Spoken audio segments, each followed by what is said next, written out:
నమస్తే మిత్రులారా, నేను మీ శ్రీనివాస్ చౌహాన్ అడ్వకేట్.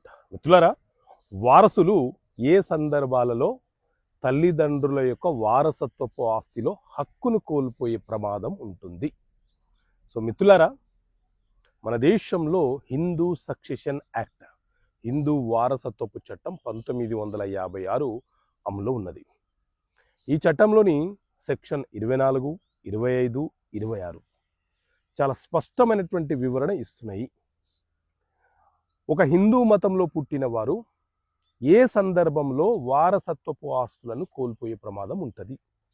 1, భర్త మరణించిన తర్వాత భార్య మరొక వివాహము చేసుకుంటే భర్త యొక్క వారసత్వపు ఆస్తులను పొందే హక్కును కోల్పోతుంది. ఇది ఒక కండిషన్. ఇక రెండవ కండిషను, తల్లిదండ్రులు వారసత్వపు ఆస్తులు కానీ సొంత ఆస్తులు కానీ ఇవ్వటం లేదని వారి మీద హత్యా ప్రయత్నం చేసిన, వాళ్ళను హత్య చేసిన వారికి తల్లిదండ్రుల ఆస్తిలో, వారసత్వపు ఆస్తిలో వాటా దక్కదు చట్ట ప్రకారంగా. ఇక మూడవది,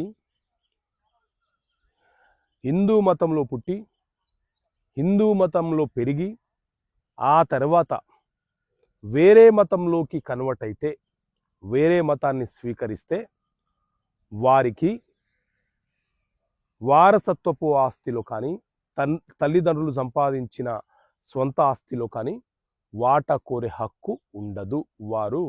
వారి యొక్క హక్కులను కోల్పోతారు.